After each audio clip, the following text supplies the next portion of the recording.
नमस्कार। देश की बात में हाजिर है। पहले बात गिरते होर्डिंग्स, ढहते पुल और धंसती सड़कों की। हाल ही में नियमों को ताक पर रखकर निर्माण के कई कार्यों ने गंभीर सवाल खड़े कर दिए हैं। इन कमजोर निर्माण कार्यों से एक तरफ जान का नुकसान तो होता ही है, देश के संसाधन बर्बाद होते हैं, तो व्यवस्थाओं पर सवाल भी खड़े होते हैं। पिछले दिनों बिहार से तस्वीरें आई किस तरह से 15 दिनों में 12 पुल ढह गए। हाल ही में बने इनके कमजोर निर्माण ने नियमों की अनदेखी, मिलीभगत, भ्रष्टाचार और जवाबदेही की अनदेखी के दृश्य सामने ला खड़े किए। नई बनी सड़कों की अब बात करें तो उनके धंसने की भी देश भर के कई शहरों से तस्वीरें आती रहती हैं। हाल ही में दिल्ली, रत्नागिरी, हल्द्वानी की ये तस्वीरें हैं जहां खस्ताल सड़कें उनके बनाने के तरीके और प्रयोग में लाई गई सामग्री पर सवाल खड़े करती हैं। हाल ही में घाटकोपर में 13 मई को होर्डिंग गिरने से 17 लोगों की जान चली गई थी, 74 लोग घायल हो गए थे। अब मुंबई क्राइम ब्रांच ने एसआईटी ने घाटकोपर होर्डिंग गिरने के मामले में करीब 350 पन्नों की चार्जशीट दाखिल की है, जिसमें जीआरपी और बीएमसी अधिकारियों के बीच मिलीभगत की बात कही गई है। तो लापरवाही, भ्रष्टाचार से हादसों का अंबार एक तरह से लग जाता है। ये क्यों होता है? तो मुंबई क्राइम ब्रांच की जो एसआईटी है, घाटकोपर होर्डिंग गिरने के मामले में ये भी उसने कहा है कि जो संरचना के गिरने का जो कारण नींव के डिजाइन और निर्माण की गलतियां हैं, कई नियमों की अनदेखी की गई। आइए आगे बढ़ने से पहले देखते हैं ग्राउंड रिपोर्ट।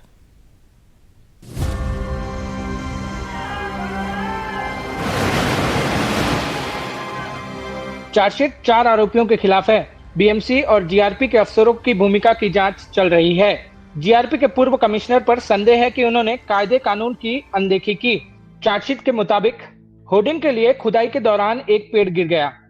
इसके बाद जेसीबी ऑपरेटर ने मिट्टी के परीक्षण की सिफारिश की क्योंकि जमीन नर्म थी। इसके बावजूद ईगो मीडिया के निदेशक और मुख्य आरोपी ने इस चेतावनी को नजरअंदाज कर दिया और मिट्टी परीक्षण किए बिना काम आगे बढ़ा दिया। आरोपियों में से एक भावेश बिंडे निलंबित आईपीएस अधिकारी केसर खालिद का परिचित है। खालिद बिंडे और BMC licence inspector Sunil Dalvi ने कानूनी खामियों का फायदा उठाया। भावेश बिंडे के खिलाफ आरोप दायर किए गए हैं, जबकि खालिद के साथ ही दूसरे जीआरपी और बीएमसी अफसरों के खिलाफ जांच जारी है। इस चार्जशीट में जेसीबी ऑपरेटर का बयान गवाह के रूप में दर्ज किया गया है। 3299 पन्नों की चार्जशीट में 102 लोगों के बयान दर्ज किए गए हैं। घाटकोपर में होर्डिंग गिरने से 17 लोगों की जान चली गई थी और 74 घायल हो गए थे। इस मामले में अतिरिक्त पुलिस महानिदेशक केसर खालिद पहले ही निलंबित किए जा चुके हैं। चार्जशीट के अनुसार पूर्व जीआरपी कमिश्नर ने अपने बयान में ये दावा किया है कि उन्होंने होर्डिंग लगाने की अनुमति पुलिस कल्याण निधि के लिए दी थी, वहीं उन्होंने कुछ भी अवैध नहीं किया है। हालांकि जब स्पेशल इन्वेस्टिगेशन टीम ने होर्डिंग में हुई अनियमितताओं के बारे में उनसे पूछा तो एसआईटी को संतोषजनक जवाब नहीं मिल पाए हैं। ऐसे में अब सवाल ये खड़े हो रहे हैं कि घाटकोपर में हुए हादसे में 17 लोगों की मौतों का जिम्मेदार कौन है? केसर खालिद ने ही मुंबई जीआरपी कमिश्नर रहते हुए अपने कार्यकाल में आखिरी दिन 140 × 120 फुट के बिलबोर्ड को खड़ा करने की अनुमति दी थी, जबकि मुंबई बीएमसी के कायदे कानून के हिसाब से 40 × 40 फुट की ही अनुमति दी जा सकती है। चार्जशीट में वीजीटीआई की रिपोर्ट को भी शामिल किया गया है, जिसके मुताबिक स्ट्रक्चरल डिजाइन और फिटनेस सर्टिफिकेट में हेरफेर की गई थी। आरोपी भिंडे ने बड़ी होर्डिंग के लिए अनुमति ले ली, जिसमें जरूरी मजबूती नहीं थी। वीजीटीआई की रिपोर्ट बताती है कि होर्डिंग हवा के 49% 7 किलोमीटर प्रति घंटे की रफ्तार ही सह सकती थी, जबकि हवा की गति 87 किलोमीटर प्रति घंटे की थी। मुंबई से पारस दामा, एनडीटीवी इंडिया। और आइए सीधे चलते हैं अनिल गलगली जी के पास। नागरिक अधिकार कार्यकर्ता हैं, इस मामले पर गंभीर तौर से काम किया है। अनिल जी, धन्यवाद जुड़ने के लिए। अमूमन जो ये घाटकोपर का मामला सामने हुआ है, लेकिन आए दिन निर्माण के कार्य हम देखते हैं, जिस तरह से मैंने शुरुआत में कहा, पुल हो गए, सड़कें हो गई, अचानक ढह जा रहे हैं और हाल ही में बने हुए हैं। नियमों की जो अनदेखी है निर्माण कार्यों में, क्योंकि आप इस क्षेत्र में काम करते हैं, क्या आप पाते हैं जो जमीनी हालात क्या हैं, क्यों इस तरह के मामले बढ़ रहे हैं? देखिए कि भी घाटकोपर होर्डिंग की बात करते हैं तो जमीन नर्म थी, वो भी एसआईटी की रिपोर्ट में उसका उल्लेख किया गया है। मुंबई में जिस तरह से निर्माण काम हो रहे हैं, जैसा कि आपकी मैं एनडीटीवी को बधाई देता हूँ, क्योंकि आपने सबसे बड़ा मुद्दा ये उठाया है कि जब स्ट्रक्चर बनता है या कोई निर्माण होता है तो उसमें सारी खामियां होती है। हमारे देश में जो टेंडर सिस्टम है सबसे पहले टेंडर पाने के लिए लोग स्पर्धा करते हैं, बाद में टेंडर मिलने के बाद काम नहीं करते। जो एक मियाद होती है किसी भी काम की, उसे पूरा नहीं करते। उसके बाद जो मूल टेंडर की जो रकम में बढ़ोतरी करने का एक बहुत बड़ा रैकेट पूरे देश में चल रहा है, उसमें मनपा अधिकारी हो, जो भी संबंधित विभाग के अधिकारी और कॉन्ट्रैक्टर शामिल होते हैं। तो सबसे पहले जब आपको काम मिलता है तो उस वक्त साइट इंस्पेक्शन होना काफी आवश्यक है, क्योंकि ये जो पूरा मामला था रेलवे जीआरपी का था, उनको भी कोई अधिकार नहीं था। उन्हें अपने अधिकार क्षेत्र के बाहर जाकर इस तरह की अनुमति दी। और दूसरी बात, जब भी इस तरह के निर्माण काम होते हैं तो आज भी सिर्फ मुंबई नहीं, पूरे देश में जिस तरह से इंस्पेक्शन होना चाहिए, उसकी क्वालिटी की जांच होनी चाहिए। क्योंकि कॉन्ट्रैक्ट में ये भी होता है कि जब भी आप कोई बड़ा काम करते हैं तो वहां पर एक प्रयोगशाला होती है। वो प्रयोगशाला वहां के सभी चीजों की जांच करती है कि आप सॉइल टेस्टिंग करती है। बिल्कुल उसके अनिल बाद जी, जो आपने सॉइल टेस्टिंग का नाम लिया। कहा गया कि जो यहाँ की सॉइल थी घाटकोपर मामले में वो सॉफ्ट थी। वहाँ पे इसके बारे में कहा गया, एक रेड फ्लैग जारी किया गया कि नहीं होना चाहिए, लेकिन उसकी अनदेखी की गई। तो ये संभव कैसे हो जाता है फिर? निश्चित तौर पर जब भी जैसे चार्जशीट में खासकर उल्लेख किया गया है कि जब काम चल रहा था तो एक पेड़ उखड़ के गिर गया, तो उस वक्त वहां के कर्मचारियों ने अनुरोध किया कि आप काम आगे नहीं बढ़ाए, क्योंकि जमीन नर्म है, आगे स्ट्रक्चर खड़ा नहीं हो पाएगा। तो वहां पर भी उसकी अनदेखी की। दूसरी बात, जब उधर जहर देकर कुछ पेड़ों का कत्ल किया गया, मैंने खुद लिखित शिकायत की। दुर्भाग्य से सरकार द्वारा या कंसर्न डिपार्टमेंट द्वारा आज तक उस पर ना कार्रवाई हुई, ना उस पर कोई हमें रिप्लाई मिला। बाद में जाकर उस पर एफआईआर बना। यानी कहीं ना कहीं तो जब इस तरह के अलर्ट, जब हमारा जो पर्यावरण है, जो मौसम है, और जब काम करते वक्त जो एक अंदेशा मिलता है, तो उस वक्त अगर हम उस पर थोड़ा सा ध्यान रखेंगे तो इस तरह के हादसों से हम बच सकते हैं। आपका ये कहना है कि कुछ पेड़ वहां पे लगे हुए थे, उनको नष्ट किया गया एक तरीके से? निश्चित तौर पर, क्योंकि जब ये पेड़ उन्होंने जहर देकर नष्ट किया तो मैंने खुद लिखित शिकायत की। मेरी लिखित शिकायत जीआरपी को भी गई थी, महानगर पालिका को भी गई थी। बाद में उन्होंने सिर्फ एफआईआर करके एक औपचारिकता पूरी की। जैसे कि अभी पूरे मामले में सिर्फ चार्जशीट दाखिल हुई है और अभी तक कोई गिरफ्तारी हो नहीं पाई है। यानी आपने जो 350 पन्ने की चार्जशीट दाखिल की है, आपने एक बड़े आईपीएस अधिकारी को निलंबित किया है, मगर दुर्भाग्य से महाराष्ट्र सरकार और जो एसआईटी है, आज तक किसी को आपने गिरफ्तार क्यों नहीं किया? कहीं ना कहीं तो ये भी आने वाले दिनों में सबसे बड़ा सवाल है। बिल्कुल बिल्कुल अनिल जी, आप हमारे साथ जुड़े और वाकई में अब एसआईटी की रिपोर्ट आ गई है, मिली भगत की अगर बात कही गई है, तो उम्मीद करते हैं कि राज्य सरकार है, जो प्रशासन है, इस पर कार्रवाई करेगा। आप हमारे साथ जुड़े, धन्यवाद आपका। और देश की बात में बात अब मध्य प्रदेश में मुआवजा कारोबार की करते हैं। मध्य प्रदेश उत्तर प्रदेश हाईवे के हजारों करोड़ के प्रोजेक्ट्स में मुआवजा लेने के लिए घर बना लिए जाते हैं, जिन्हें मुआवजा घर भी कहा जा रहा है। अब सिंगरौली जिले की एक और पहलू सामने आया है। ललितपुर सिंगरौली रेल लाइन के लिए 6,672 करोड़ रुपए का बजट 2016 में पास हुआ। प्रोजेक्ट आज तक अधर में ही लटका हुआ है, लेकिन ट्रेन को भूलकर मुआवजे के लिए सरकारी खजाने को लूटने के मुआवजा कारोबार से जो जुड़े हुए लोग हैं, यहाँ के आदिवासियों की जमीन पर बाहरी लोग आकर मुआवजे के लालच में घर बनवा रहे हैं। देखिए ये ग्राउंड रिपोर्ट।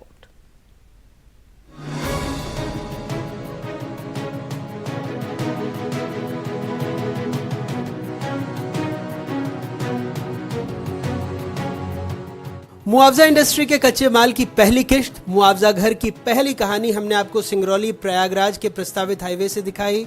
बताया कैसे सिंगरौली प्रयागराज नेशनल हाईवे के लिए चितरंगी और दुधमनिया के 33 गांव में महीने भर पहले हरे भरे खेत थे, अब वहां मकानों की लाइन है। ईंट की 4 फीट ऊंची चारदीवारी पर टीन शेड और मुआवजा घर तैयार। ठीक वैसे ही स्थानीय नेताओं, अधिकारियों और भूमाफियाओं के गठजोड़ ने रेलवे लाइन के लिए मिलने वाले मुआवजे में भी बड़े पैमाने पर सिंगरौली जिले में ही किसानों की जमीनें खरीदी और उसके बाद दिखावे के लिए मकान के ढांचे खड़े कर दिए। करीब 6 साल से सिंगरौली के 22 और सीधी के 91 गांवों में जमीनों का अधिग्रहण हुआ। कई ऐसे गांव हैं जहां लोगों को 2 वक्त की रोटी भी मुश्किल से मिल पाती है। ऐसे में यहां पक्के मकान के ढांचे देखकर समझा जा सकता है कि खेल क्या हो रहा है। ज्यादातर बैग आदिवासी बहुल गांव हैं, वो भी अब इस खेल को समझ रहे हैं, लेकिन कहते हैं मजबूर हैं। हमारे जमीन पर है। यहाँ बाहर के लोग आके बनाए हैं कि भाई पैसा थोड़ा बहुत दिया नहीं, वैसे ही लूट लिया हम लोग की ज़मीन। एग्रीमेंट भी करा है, उसने रजिस्टर नहीं भी है। 25% देने के बोल रहे हैं। सिंगरौली जिले में देवसर और चितरंगी ब्लॉक के 22 गांवों से होकर रेलवे लाइन की पटरी बिछेगी। इन गांवों में करीब 2166 मकानों का अवार्ड भी भू अर्जन अधिकारी ने पारित कर दिया। लगभग 10 गांवों के कुछ खसरों को छोड़ दिया गया था, वहां भी अब सर्वे पूरा हो गया है। इन गांवों में 1500 से ज्यादा मुआवजा घर बन गए। सब मकान बाहरी लोगों के हैं, यूपी, बिहार, बंगाल, झारखंड, यहाँ से सब लोग आके जिनके पास पैसे हैं वो सब लोग मकान बनवाए हैं। उनका उद्देश्य भू अर्जन और इसका मुआवजा लेना है। वो मुआवजा के लिए ये सब मकान 2 मंजिला 3 मंजिला मकान बनवाए। जिनकी जमीन है वो गरीब लोग हैं, खेती किसानी करते हैं, उनके पास पैसा नहीं है, तो पैसे वाले लोग आकर या तो उनसे रजिस्ट्री करा लेंगे कुछ डिसमिल 2-4 डिसमिल, या तो फिर एग्रीमेंट करा लेते हैं, या तो स्टाम्प पे लिखवा लेते हैं और स्टाम्प पे लिखवा के और यहाँ उनके ज़मीन पर उनको कुछ पैसे का लालच देकर 10-20% और मकान बना लेते हैं। सिंगरौली जिला पावर कंपनियों का हब माना जाता है। बाकायदा इससे पहले भी मुआवजे को लेकर एक बड़ा गिरोह सक्रिय है। इस गिरोह को जैसे ही पता चला कि इस इलाके में कोई कंपनी आने वाली है या सड़क का निर्माण होने वाला है, गिरोह के लोग सस्ते दाम में आदिवासी परिवारों से जमीन खरीद लेते हैं या फिर एग्रीमेंट करा लेते हैं, उस पर बहुमंजिला इमारत खड़ी कर देते हैं। इसके बाद अधिग्रहण में मोटी रकम वसूली जाती है। ये मुआवजा के लिए बनाए हैं, कोई नहीं रहता। कुछ तो 25% पर बनवाए हैं, कुछ ऐसे दे दिए हैं बिक्री पर, एग्रीमेंट पर। ये मकान तो जो लोग बनाए हैं ये गांव के लोग और बनाए हैं और कुछ लोग बाहर के आके बनाए हैं। पैसा हो गया ऐसे कुछ 10-5 दे देते हैं, वो भी अभी दिए भी नहीं हैं, पैसा भी नहीं दिए हैं। बोले हैं कि मिलेगा तो देंगे और नहीं मिलेगा तो वो भी नहीं हो पाएगा। अब वो कोई भरोसा नहीं कि देंगे कि नहीं देंगे। पैसे की कमी से निपटने के लिए मुआवजे का दूसरा गणित भी निकाला गया है, सुनिए। किसी का 2 मंजिला है, किसी का 3 मंजिला है, किसी का सिंगल भी है। जैसे कोई अगर बनवाता है तो 2 मंजिले के बाद भी ऊपर बनवा सकता है। किसी का सिंगल मंजिला है उसके ऊपर भी बनवा रहे हैं 1-2 मंजिला। 25% के हिसाब से देते हैं लोग। जिसका मकान है वो 25% लेंगे, इसके ऊपर आपका जो बनेगा वो आपको मिलता है। एनडीटीवी ने मुआवजा इंडस्ट्री की पड़ताल करने के लिए कई एजेंटों से बात की। उन्होंने खुलकर कैमरे के सामने कहा कि यहाँ 25 से लेकर 30% तक में मकान बन जाता है। मुआवजे की रकम का 70% आपका और 30% हमारा। जैसे हम लोग बनवाए हैं वैसे ही बनवा लीजिए, क्या है। अरे हो गया वही 30 चल रहा है इधर। 25 कहाँ, हम लोग 30 लिए हैं तो और 35-40 लेंगे कि अब तो 2-3 वर्ष हो गया भाई। अब धीरे धीरे समय बीत रही है, सब चीज़ का महंगाई है तो ये भी महंगाई चलेगा भाई। अब क्या करें हम लोग, हाँ मजबूर हैं। 30 हाँ बन जाएगा। सिंगरौली प्रयागराज हाईवे प्रोजेक्ट की तरह ये मुआवजा घर नुमाइश के लिए बने हैं, यहाँ रहता कोई नहीं। वहीं प्रशासन फिर दोहरा रहा है कि सर्वे के बाद बने घरों को मुआवजा नहीं मिलेगा। हालांकि पहले सर्वे के बाद भी मुआवजा कैसे मिल गया इस पर चुप है।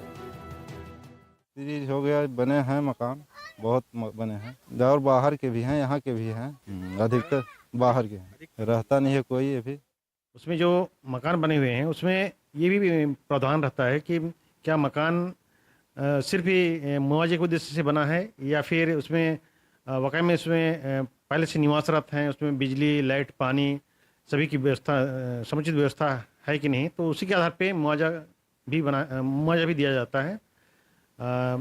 इसमें चूँकि अन्यथा ये शासन के लिए बहुत बड़ा क्षति होता है, राजस्व की बहुत बड़ी हानि होती है। तो जो नए जो मकान बन रहे हैं इसमें मुआवजा का प्रावधान नहीं है। ये विभाग के द्वारा भी घोषणा की जाती है। ललितपुर सिंगरौली रेल लाइन के लिए, रेल लाइन में भ्रष्टाचार हुआ है मुआवजा का, फर्जी मकान के संबंध में। उसके संबंध में पहली तो बात यह है कि इन्होंने प्रकाशन नियमानुसार इसलिए नहीं किए कि चूँकि अगर नियमानुसार प्रकाशन करते उसमें जो परिसंपत्तियाँ भूमियों में हैं वो सब लेख आ जाते। तो इन्होंने परिसंपत्तियों का लेख ही नहीं किए कि किस भूमि में, प्रकाशन के समय, कि किस भूमि में कौन सी परिसंपत्ति है। और इसके बाद इनका ये खेल शुरू हुआ कि इन्होंने आदिवासी की भूमि पर, हरिजन की भूमि पर, बाहरी लोगों का व्यापक पैमाने पर फर्जी मकान दर्शित करके और उन्होंने आहरण कर दिया। और कुरसा गांव का है जिसके संबंध में जांच हुई और जांच में पाया गया कि कोई न मकान है न तो यहाँ के लोग भूमस्वामी हैं, जो मकान दर्ज हैं इनका भुगतान न किया जाए। मुआवजा माफिया अधिकारी वर्ग मिल के और भूमस्वामी की भूमि से स्टाम्प पर लिखाते हैं कि भाई 10% 20% आपको दे देंगे, बाकी मकान हम बनाएंगे, मकान का पैसा आप हम ले लेंगे, भूमि का पैसा तुम ले लेना। मुआवजा का पैसा ये सीधे उसी से, जबकि नियम नहीं है, लेकिन ये उसी के खाते में डाल देते हैं, भूमाफिया के खाते। इसी रेलवे लाइन प्रोजेक्ट में पन्ना जिला के 32 गांवों में सिर्फ 41 मकान बने हैं, लेकिन सिंगरौली जिले के 22 गांवों में 4700 मकानों का पहले भुगतान हो चुका है। 10 गांव के करीब 1500 मकान और 500 भूमि स्वामी के साथ लगभग 2000 लोग मुआवजा पाने की होड़ में रोक के बाद भी इन मकानों का निर्माण करा रहे हैं और प्रशासन जैसे आंखें मूंदे बैठा है।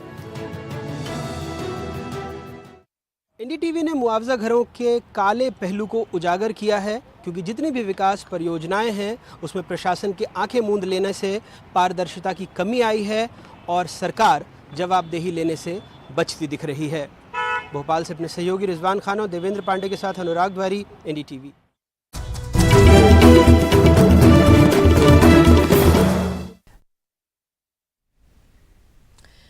लोकसभा चुनावों के परिणामों की समीक्षा और आगे की रणनीति बनाने के लिए बीजेपी की राज्य कार्यकारिणियों की बैठक इन दिनों चल रही है। इन बैठकों में केंद्रीय नेता हिस्सा ले रहे हैं और राज्यों में पार्टी के प्रदर्शन पर विस्तार से चर्चा तथा फीडबैक लिया जा रहा है। ये तस्वीरें आप देहरादून बीजेपी की कार्यकारिणी की वहां की देख रहे हैं। हमारे सहयोगी अखिलेश शर्मा हमारे साथ मौजूद हैं। अखिलेश, हाल ही में जो लोकसभा चुनाव हुए या हाल ही में उपचुनाव भी हुए, उनके बाद जो नतीजे सामने आए हैं वो हम सबके सामने हैं, लेकिन जो ये बैठकें हो रही हैं, क्या पहले भी ऐसे होती रही हैं? कितनी महत्वपूर्ण है ये बैठकें? काफ़ी महत्वपूर्ण है निधि, क्योंकि उत्तराखंड की जैसे आज बैठक हुई है, 2 बाई इलेक्शन वहाँ पर हुए विधानसभा के, दोनों में बीजेपी हार गई, जबकि वहाँ पर पार्टी की सरकार है। तो ये बीजेपी की आज जो बैठक हुई इसमें मंथन हुआ इस बात पर कि चुनाव जो उपचुनाव हुए इसमें क्यों बीजेपी हार गई। इसी तरह से जो उत्तर प्रदेश की राज्य कार्यकारिणी की बैठक कल हुई थी उसमें पार्टी अध्यक्ष जेपी नड्डा खुद मौजूद थे। मुख्यमंत्री योगी आदित्यनाथ ने पहली बार अपनी चुप्पी तोड़ी। जिस तरह का झटका बीजेपी को यूपी में लगा, उन्होंने कहा कि अति आत्मविश्वास के कारण बीजेपी वहाँ पर झटका लगा है पार्टी को। साथ ही जो केशव प्रसाद मौर्य उप मुख्यमंत्री, उन्होंने कहा कि संगठन और सरकार के बीच बेहतर तालमेल होना चाहिए। उन्होंने कहा कि उनके घर के दरवाजे हमेशा कार्यकर्ताओं के लिए खुले हैं। तो एक तरह से ये देखा गया कि ये बात जो कही उन्होंने कि कार्यकर्ताओं की उपेक्षा का आरोप तो कहीं वो अपनी सरकार पर नहीं लगा रहे थे। इसी के तरह बीजेपी की चुनौती ये भी है कि वहाँ पर 10 बाई इलेक्शन असेंबली के अभी होने जा रहे हैं, तो उनको भी बीजेपी चाहती कि सभी बाई इलेक्शन वो जीते 10 के 10। तो ये भी एक चुनौती है। इसके अलावा अन्य राज्यों में भी, जैसे चंडीगढ़ की बात करें, वहाँ की सीट बीजेपी हार गई, तो वित्त मंत्री निर्मला सीतारमण बोल करके आई है कि ये तो अपनी जीती हुई सीट थी, ये बीजेपी कैसे हार गई। इसी तरह से धर्मेंद्र प्रधान जब तेलंगाना गए राज्य कार्यकारिणी की बैठक में, तो उन्होंने कार्यकर्ताओं से कहा कि जो नए नेता आ रहे हैं दूसरी पार्टियों से, उनके साथ बेहतर तालमेल बनाकर चलिए। नितिन गडकरी जब गोवा गए तो उन्होंने कहा कि कांग्रेस की तरह बीजेपी को बर्ताव नहीं करना चाहिए। तो ये सारे जो बड़े नेता गए हैं राज्य कार्यकारिणियों की बैठक में, न केवल लोकसभा चुनाव के परिणामों की समीक्षा की है, बल्कि आने वाले दिनों में पार्टी किस तरह का कार्यक्रम बनाए, रणनीति बनाए, इस पर भी विस्तार से चर्चा की गई है।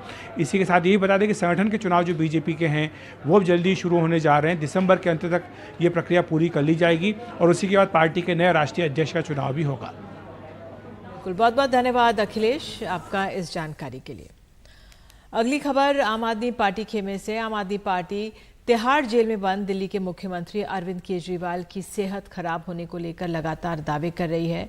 आपका आरोप है कि पिछले दिनों में उनका जो वजन है 8 किलो गिर गया है और शुगर लेवल भी बहुत ज़्यादा है। अब तिहाड़ जेल प्रशासन ने उनकी सेहत को लेकर कुछ तथ्य सामने रखे और आपके आरोपों को बेबुनियाद बताया है। जेल प्रशासन की रिपोर्ट के मुताबिक अरविंद केजरीवाल का वजन 8.5 किलो नहीं बल्कि 2 जून को दोबारा जेल में उनका 2 किलो वजन कम हुआ है। रिपोर्ट में ये भी कहा गया है कि वे जानबूझकर अपने वजन कम कर रहे हैं।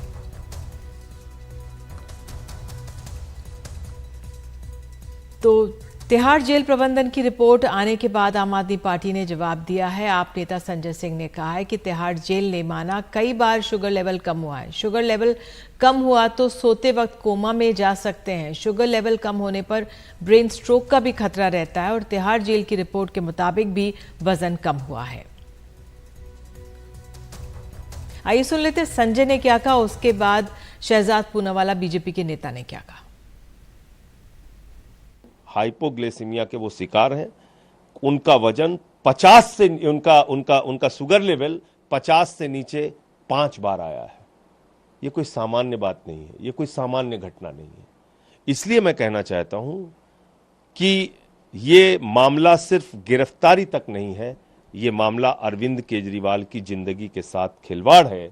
ये मामला अरविंद केजरीवाल को किसी भी हालत में प्रताड़ित करने और उनके जीवन के साथ कोई बड़ी अनहोनी घटना करने की साजिश का हिस्सा है। आम आदमी पार्टी ने अब महारत हासिल कर ली है। झूठ बोलो, अनर्गल आरोप लगाओ, हिट एंड रन करो, ड्रामा कार्ड खेलो, विक्टिमहुड कार्ड खेलो और डाइवर्ट करके निकल जाओ। कहीं पर भी 8, 8.5, 9 किलो वजन नहीं घटा है। और ये भी जो वजन मामूली सा कम हुआ है, क्या उसके पीछे कारण यह है कि अरविंद केजरीवाल ने जब से वो कैंपेनिंग के बाद जेल में फिर से आए हैं, उन्होंने खाना लेना बंद कर दिया है? शायद इसीलिए, ताकि वो वजन घटे और बीमारी का बहाना बनाया जा सके और विक्टिमहुड कार्ड खेला जा सके। हमने देखा है ना कि किस प्रकार से मीठा खाना भी खाया जा रहा था ताकि शुगर लेवल को स्पाइक किया जा सके। और अब आपके लिए एक सवाल है जिस पर आप अपनी राय हमें QR कोड को स्कैन करके दे सकते हैं। सवाल यह है, क्या संविधान के नाम पर राजनीतिक विवाद उचित है? आपको बता दें कि बीजेपी विपक्ष के संविधान बचाओ अभियान को लेकर आक्रामक हुई और केंद्र सरकार ने 25 जून को संविधान हत्या दिवस घोषित कर दिया। वहीं विधि और न्याय मंत्रालय हमारा संविधान हमारा सम्मान पोर्टल भी शुरू करने जा रहा है। ये पोर्टल एक तरह से ज्ञान के भंडार के तौर पर काम करेगा। इन सबके बीच सवाल यही है कि संविधान के नाम पर राजनीतिक विवाद क्या सही है?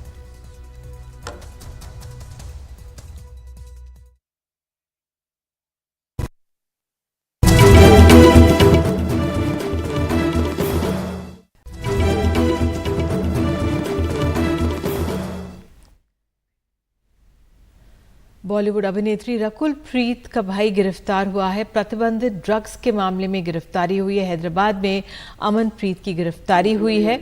आइए सीधे चलते हैं अपने सहयोगी उमा सुधीर के पास। उमा, ये पूरा मामला है क्या?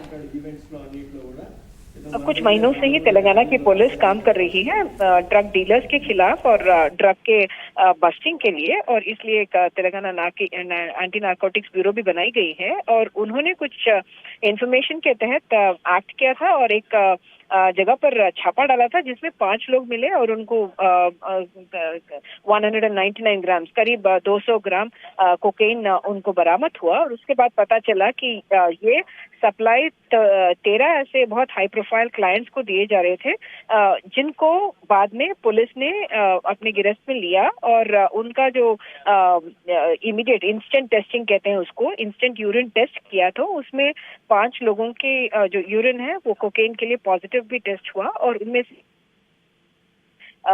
ये खास बात ये है कि जो लोग गिरफ्तार किए गए हैं ड्रग सेलर्स 5 लोग, उनमें से 2 नाइजीरियन हैं और 3 लोकल हैं।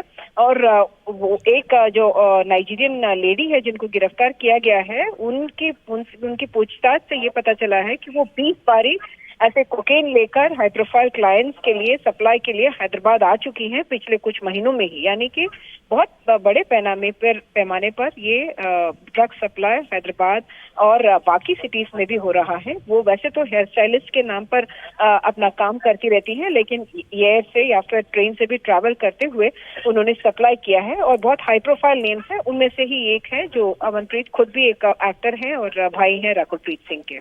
बिल्कुल उमा, जानकारी के लिए धन्यवाद। तो तेलंगाना पुलिस ने अभिनेत्री रकुल प्रीत के भाई को ड्रग्स से जुड़े मामले में गिरफ्तार किया है। और इसी के साथ देश की बात में अभी के लिए इतना ही। खबरों का सिलसिला जारी रहेगा।